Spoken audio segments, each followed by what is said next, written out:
Most people use ChatGPT at only 5% of its potential, but if you want to level up your life, you need to stop using it like everyone else. As a millionaire business owner, ChatGPT has become one of my most valuable thinking partners, helping me identify my blind spots and navigate complex situations I've never faced before. So if you want to use ChatGPT to change your life, these are the 4 ways to use it better than everyone else. Let's start with number 1.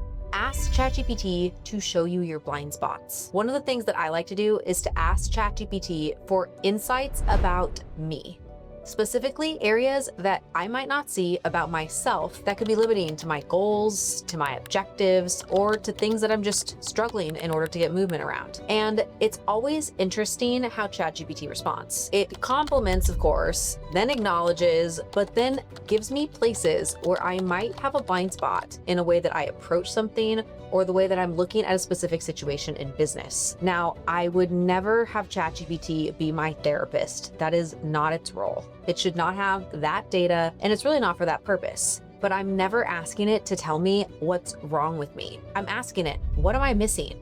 And based on what you know about me, how can you help me navigate the situation? You see, most people spend years repeating the same patterns without ever seeing them clearly. They get the same feedback from the same people around them, but because it's coming from friends or colleagues, it's often filtered, it's softened, and sometimes it's even biased. ChatGPT doesn't have an agenda.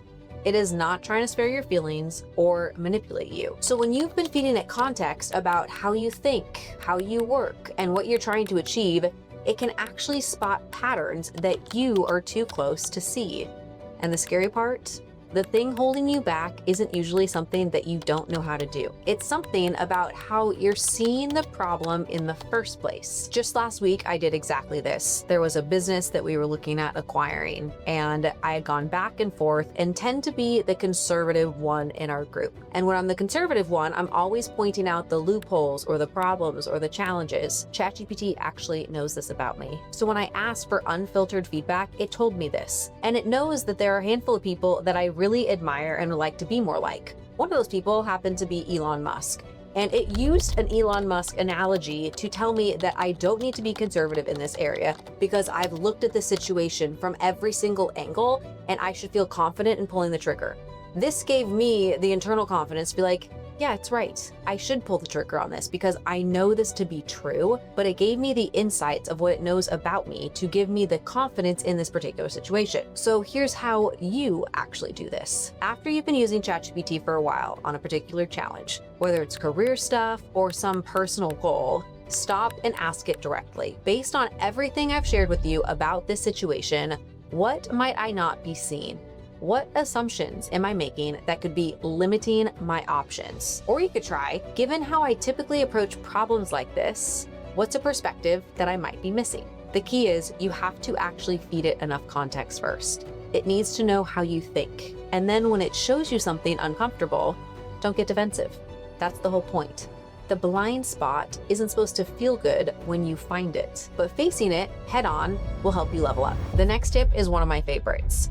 Train ChatGPT to match how your brain actually works. This might sound ridiculous, but I have my ChatGPT trained to give me complicated things in girly analogies, and it's honestly fantastic. It will give me math equations in terms of like a nail salon, or explain the mechanics of financial systems using the analogy of a mall. I was recently on a call with a client who was talking about a preferred perpetual bond as it relates to his Bitcoin holdings. And I had never heard of a preferred perpetual bond before. So I typed it into ChatGPT, and this is the analogy that it gave to me. It first gives a summary of a preferred perpetual bond. And it says it's a financial instrument that pays you consistent yield, never matures, sits between a bond and a stock in risk, gives priority over common stock shareholders, but never returns the principal unless the user chooses it to. So all of that's great information, and I kind of contextually understand what this is, but this is how it uses a girly analogy. Picture this, you're in a situationship with a guy who never wants to break up, but also never wants to marry you. That's a preferred perpetual bond. You get steady gifts every month, aka the coupon payments. Think flowers, massages, or monthly Sephora hauls, but he never commits to an end date, so it's perpetual. There's no engagement, there's no timeline, just vibes forever. You're not the main wife, meaning the common equity, and he can ghost gifts temporarily, aka callable or deferrable dividends, but he actually does have to make it up later. Think of it like this. I'm sorry, babe, here's everything I owe and a spa day, and you can't force the breakup. Think the bondholder can't demand the principal back. So you can't say when you get the money back. He decides if and when he buys you out. So what has just happened? Something that is traditionally complex that you might not understand how it exactly works is now given back to you in an analogy that you understand. Now, this is a particularly girly analogy, but it can run the whole gamut of nails to Sephora hauls to a full glam squad analogy, which is so helpful for me to truly understand what it's talking about. Why? My brain doesn't think in bonds or financial markets every day. My brain thinks in the things that I enjoy while I'm learning things that I'm also interested in. So ChatGPT merges these for me, so it feels like a fun and interesting way to learn something that I am interested in using topics that I already understand. The old way of learning is over. Most people try to learn the way they think that they're supposed to. They read a technical textbook explanation, they watch a lecture, and then they feel stupid when it doesn't click. But your brain already has a filing system. It already has reference points and frameworks that make sense to you. When you force yourself to learn in someone else's framework, you're adding an unnecessary translation layer. It's slower, it's harder, and most importantly, it doesn't stick. The best learners don't try to rewire their brains to match the content. They rewire the content to match exactly how their brain works. So here's how to put this into practice. Think of the types of analogies, examples, or frameworks that naturally make sense to you. Maybe it's sports analogies, could be cooking, could be relationships or nature or fashion or music production. Then, when you're asking ChatGPT to explain something complex, then go into your ChatGPT settings where it says personalize, and in the prompt where it asks you to give additional information about how you want data, type in what type of analogies you want to hear. The more that you train it to speak your language, the faster you'll actually absorb new information instead of just passively consuming it. Next up is to use ChatGPT to decode what you don't understand in real time. I'm in meetings all the time, and sometimes I don't understand everything people are discussing.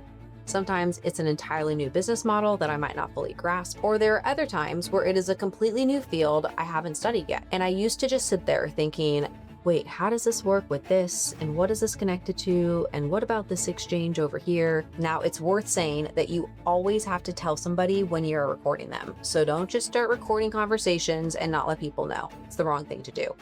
But this has been instrumental to me because I can go back to these meetings, relive the conversation with full comprehension. I also do this with podcasts. One of my favorite podcasts is All In.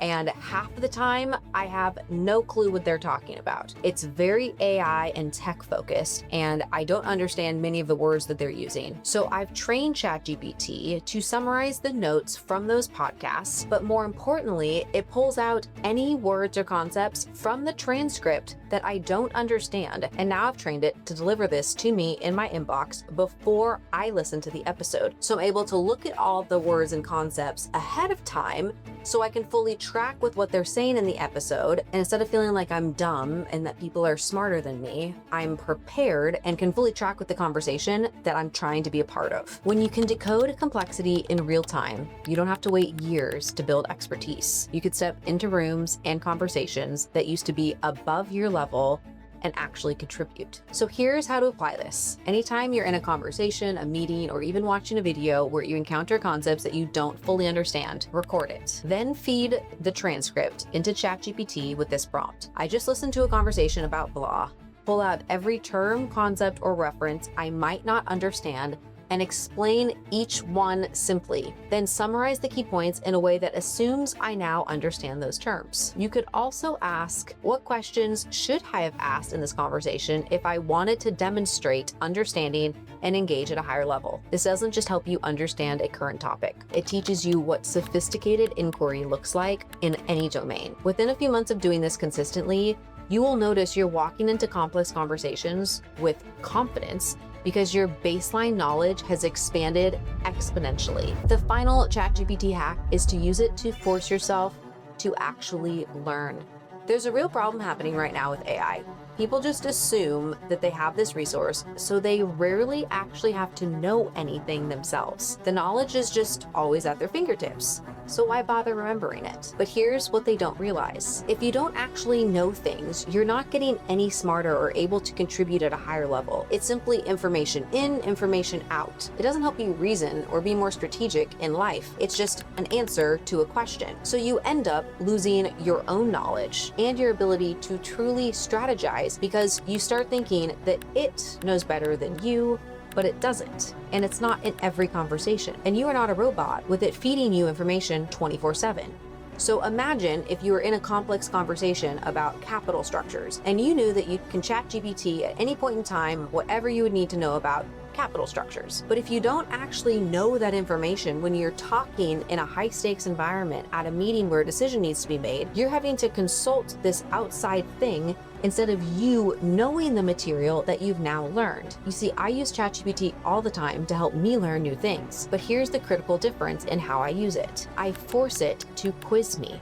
I don't just ask it questions and trust that it knows and will always be there. I make it test whether I actually understand what I'm learning. Think about it like this. ChatGPT is a tool that responds to the quality of your questions and the depth of your thinking. If you don't have a foundational understanding, you can't ask sophisticated follow-up questions. You can't challenge its answers. You can't direct it strategically. You end up sounding smart in the moment, parroting what AI told you, but you have no actual understanding beneath the surface. And the moment someone asks you to explain further or to apply that knowledge in a new context, you're exposed. So here's how to actually become smarter with ChatGPT. After you learn something new using ChatGPT, immediately tell it, quiz me on what we just covered.